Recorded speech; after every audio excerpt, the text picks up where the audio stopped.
मुख्यमंत्री माझी लाडकी बहीण योजनेच्या एप्रिल महिन्याच्या हप्त्याची रक्कम पात्र महिलांच्या खात्यात वर्ग करण्याची प्रक्रिया सुरू करण्यात आली आहे। लवकरच लाडक्या बहिणीचा हप्ता हा लाडक्या बहिणींच्या थेट खात्यामध्ये वितरित केला जाईल। मला आपल्या माध्यमातून सुद्धा सर्व लाडक्या बहिणींना त्या ठिकाणी आश्वासित करायचं आहे की जसं एप्रिल सुद्धा लवकरच त्यांच्या खात्यामध्ये जमा होणार आहे। 3-4 महिन्यापूर्वी जी काही आम्ही बारकाईनं जी काही स्क्रुटिनी असेल किंवा त्या संदर्भातली जी काही प्रोसिजर सुरू करण्यात आली त्याच्यामध्येच काही जी 2-3 दिवसापूर्वी बातमी आली की शासकीय कर्मचाऱ्यांनी त्या संदर्भातला लाभ घेतला।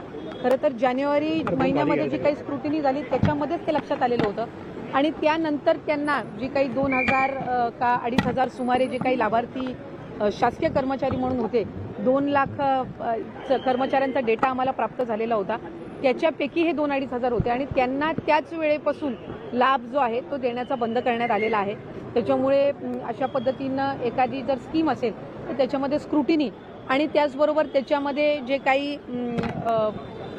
ग्राउंड लेवलवरून ज्या काही वेळेला सूचना येत असतात त्यानुसार योग्य ती कारवाई केली जाते। लाडक्या बहिणींच्यासाठी मुख्यमंत्री माझी लाडकी बहीण या योजनेसाठी जवळपास 36,000 कोटींची तरतूद ही त्यांनी यंदाच्या वर्षासाठी केलेली आहे। ही योजना कुठेही बंद होणार नाही। 2100च्या बाबतीतली जी भूमिका आहे ती राज्याचे मुख्यमंत्री देवेंद्र फडणवीस साहेबांनी, अजितदादांनी, शिंदे साहेबांनी सुद्धा वेळोवेळी मांडलेली आहे। एखादी महत्त्वाकांक्षी योजना ज्या वेळेला आपण आणत असतो त्यावेळेला त्याचा योग्य तो निर्णय राज्याचे मुख्यमंत्री आणि महायुतीचं सरकार ज्या वेळेला घेईल त्यावेळेला विभागाच्या वतीने आम्ही ते निश्चितपणाने या ठिकाणी घोषित करू। नमस्कार। आज 1 मे म्हणजे महाराष्ट्र दिनानिमित्त लाडक्या बहिणीसाठी अतिशय आनंदाची बातमी आलेली आहे। लाडक्या बहिणींना आज कुठल्याही प्रकारे जो GR आहे ना तो इथे निघू शकतो। लाडक्या बहिणींसाठी मोठी आनंदाची बातमी इथे निघू शकते। परंतु त्याआधी तुम्ही मला कमेंट्स करून नक्की सांगायचं आहे की तुम्ही लाडकी बहीण योजनेची दुरुस्ती जी KYC आहे ना ती पूर्ण केलेली आहे का? परंतु इथे बघा अजून सुद्धा जवळजवळ 32 लाख ज्या लाडक्या बहिणी आहे ना त्यांची KYC झालीच नाही। त्यांची अजून KYC जी आहे ना ती बाकी आहे। आता आज आपल्याला कळेल की याबद्दल कुठला जरी निर्णय आहे का तो होतो का? कारण की ज्या लाडक्या बहिणींची अजून सुद्धा KYC झालीच नाही त्यांच्यासाठी सुद्धा इथे सरकार मोठ्या निर्णय घेण्याची इथे तयारीत दिसतंय असं आपल्याला वाटतंय। परंतु आज आपल्याला इथे कळेल की आज कोणता मोठा जो निर्णय आहे ना तो महाराष्ट्र दिनानिमित्त इथे होतोय।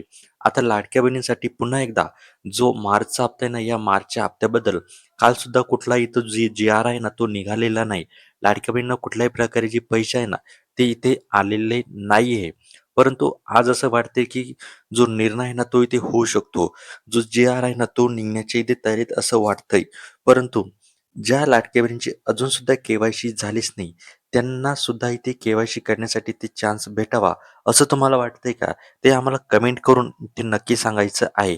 आणि ज्या लाडक्या बहिणींची अजून सुद्धा KYC दुरुस्ती इथे झालेली नाहीये त्यांच्यासाठी सुद्धा इथे मुदतवाढ इथे भेटू शकते का? हे सुद्धा आज इथे पाहणे इथे महत्त्वाचे आहे। कारण की सरकारने 3दा इथे मुदतवाढ दिलेली आहे।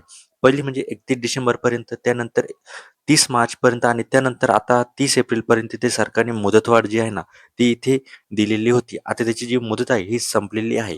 आता हे पाहणे गरजेचे आहे 3 मोठे अपडेट। पहिली म्हणजे 21व्या हप्त्याबद्दल कुठली अपडेट येते का?